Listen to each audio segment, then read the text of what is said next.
มาเบิ่งบัดนี้สิเปลี่ยนเป็นไผ่กาวเด้อพี่น้องจากปอกหามากกะสิเปลี่ยนเป็นไผ่กาวเลยตอกมัน5 เซนเฮาก็มาหักออก2 เซน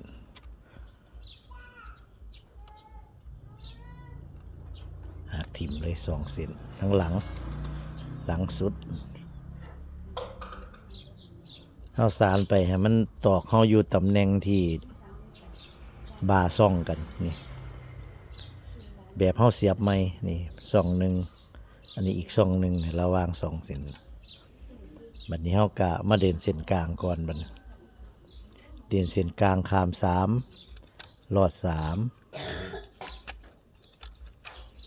ไผ่กาวนี่ข้าม3ลอด3ไผ่กาวนี่จัดลงจำเลยเด้อพี่น้องเด้อบัดนี้ก็มาเดินเส้นท้ายปึ๊บมาเนี่ยเส้นท้ายมาเนี่ยมันสิมาเป็นเส้นกลางอีก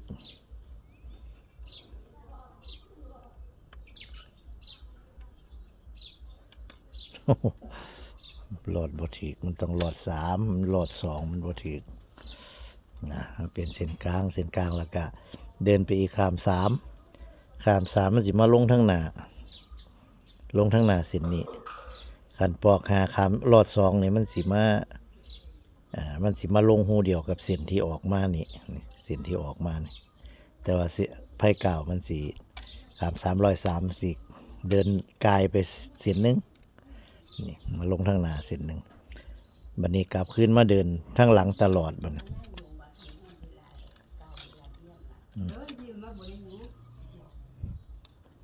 ข้าม3ลอด3ไปเรื่อยๆ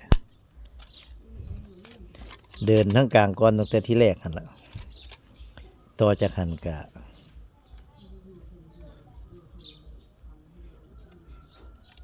เฮาก็เดินทั้งหลังแล้วก็เดิน2 ก้าวเอาจิ๊บเดินทั้งหลังแล้วก็มาเดิน2 ก้าว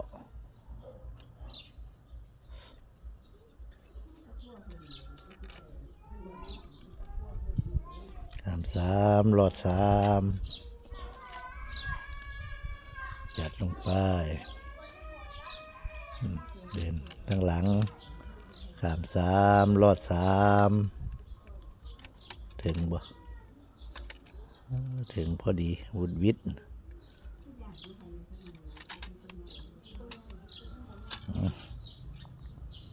กลับมาเดินทั้งหลังข้าม3ลอด3ชิบ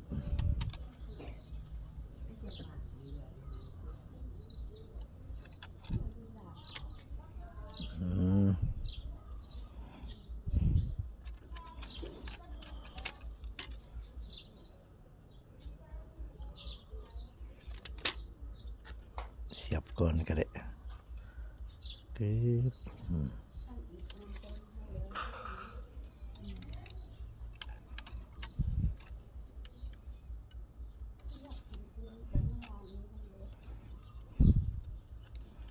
เดิน2 รอบ3ลอด3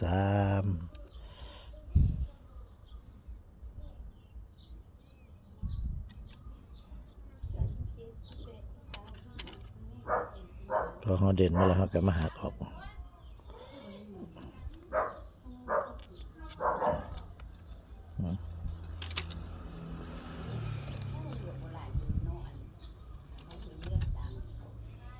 เส้นนี้มันจีด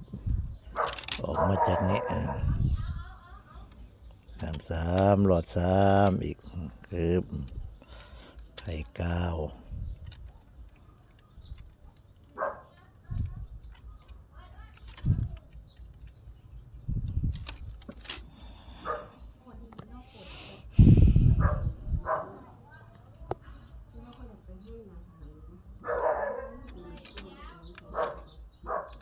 จีบบ่ถึงพี่น้องบ่ถึงเฮากะ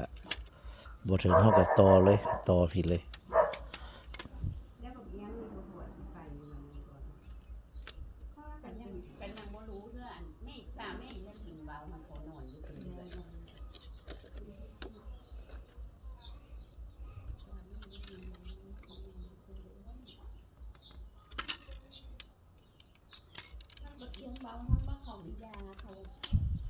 ยาใส่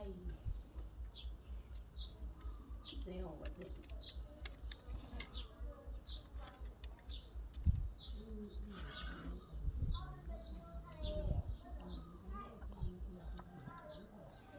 ขามสาม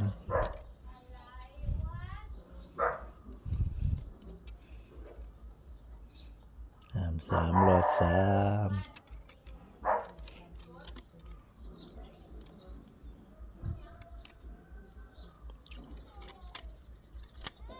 กลับมาเดินเส้นหลังเดินเส้นหลังมาเป็นเส้นกลางกลางก็เดินต่อเดินจนมาเป็นเส้นหน้า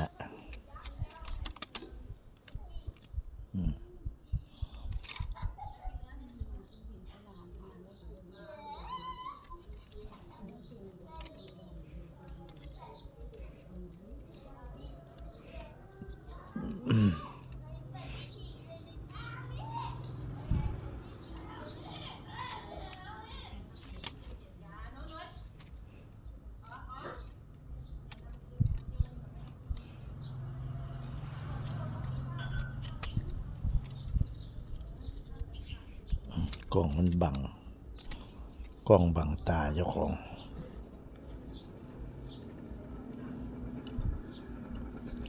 เอากล้องมาบังไว้ข้างหน้าแล้วเวลาเขาเหลียวเบิ่งมันบ่เห็นพี่น้องเพราะว่าอยากให้มันเห็นมุมสัดเบิ่งเราให้มันเป็นลักษณะแบบพี่น้องเป็นผู้สารเองผู้เบิ่งงานสารเองสินะมันจะได้เข้าใจ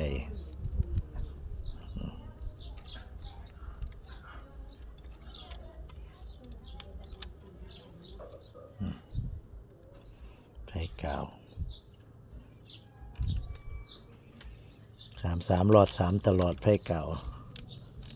คนละอย่างกับปอกหาขามสามรอดสองแต่ว่าเดินลักษณะคล้ายกันเดินสองเทือคือกัน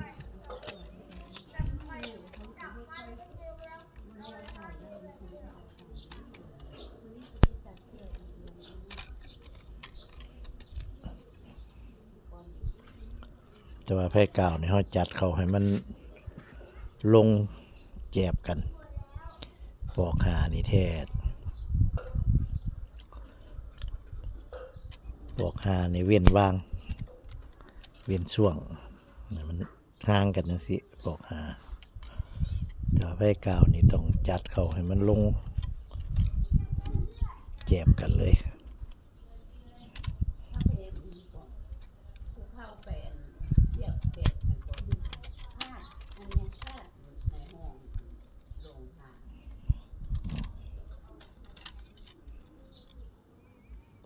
บ่ถึงตัดออก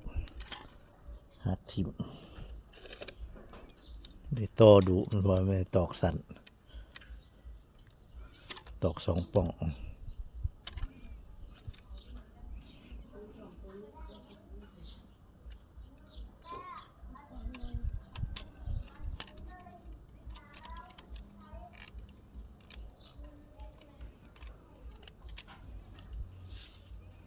เจ็ดนี่ถึงบ่ถึงบุดวิทย์ถึงอยู่ห่างถึงมินพอดีกาย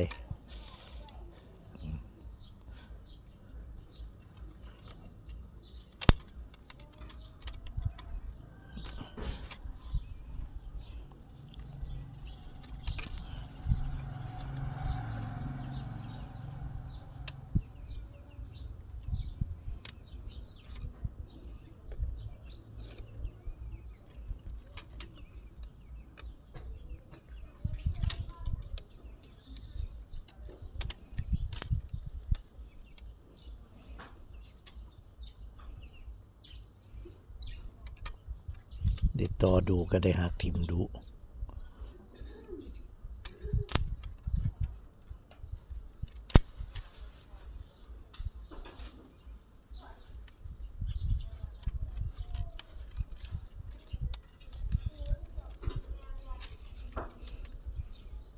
ตอกเส้นหนึ่งมัน ถึงมันพ่อวุดวิดเราก็ต้องแนมมันไว้นี่มันออกมานี้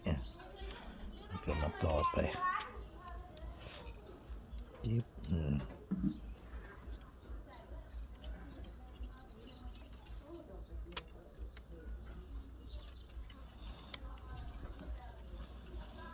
มีเป็นการไพ่กาวเริ่มต้นโดย เริ่มจากตอกที่เฮาสารปอกหาเอาสารปอกหามาแล้วเฮาตอกเฮายังเหลือเฮาก็สารต่อเลย เป็นไผ่กาวต่อไปเลยเฮ็ดให้พี่น้องเบิ่งบ่ต้องเสียบตอกไม้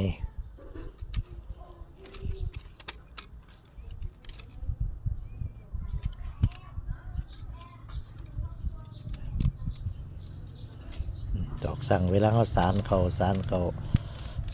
มาแล้วให้มันจอดกันนี่มันสิพอดีแมันได้ต่อกับต่อเล็กน้อย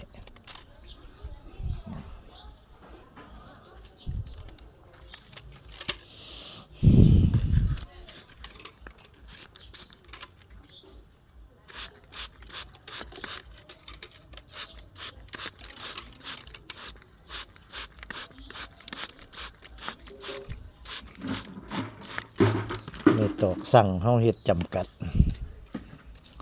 แต่ว่าบางคนเพิ่นเฮ็ดเพิ่นเฮ็ดตอกสั่งยาวๆไว้ม้วนแล้วเพิ่นก็ตัดทิ่ม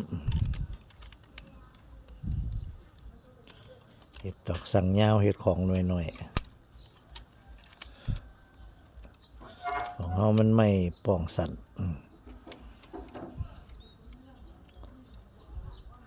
เฮ็ดให้พอดีไปเลยสารให้สุดตอกไปเลยบางคนเพิ่นสิเฮ็ดแบบว่า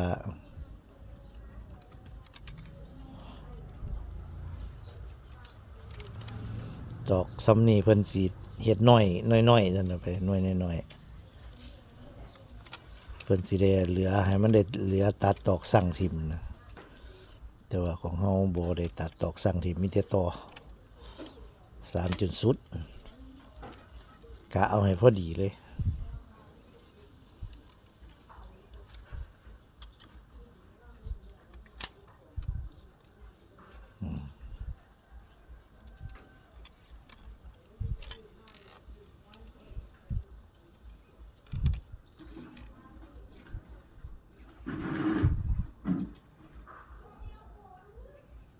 ผิดมองเลยจิบมานี่บ่ถือพี่น้อง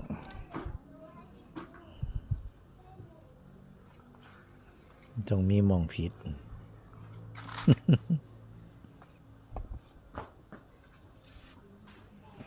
ต้องมีมองผิดต้องมั่างขึ้นซะก่อนมันบ่ลงตัว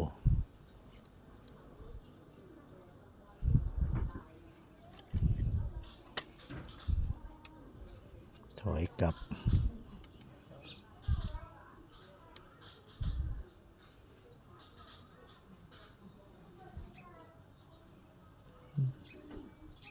มันก็คืออยู่ครับมานี่จืบ3 รอด3เดี๋ยวก็ปึ๊บมานี่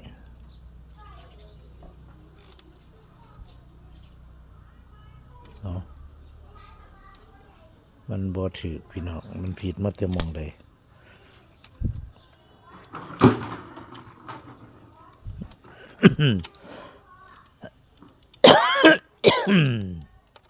ต้องลือขึ้น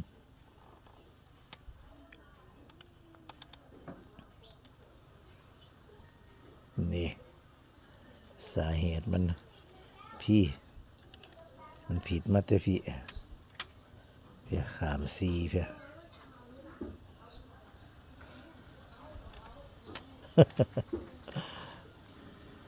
มันผิดอยู่หมองขามซีนี่โอ้แต่มันผิดนี่มันจะบ่ลงตัวมันผิดหมองขามซีนี่เอาแก้ไขไหม ปึ๊บ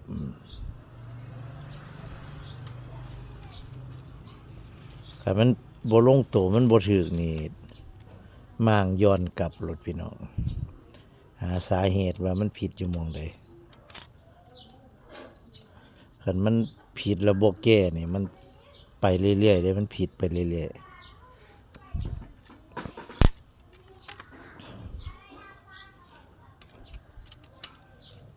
ถ้ามันผิดเราต้องซอกหาต้นตอมันเลยต้นตอมันมาจากหม้องใด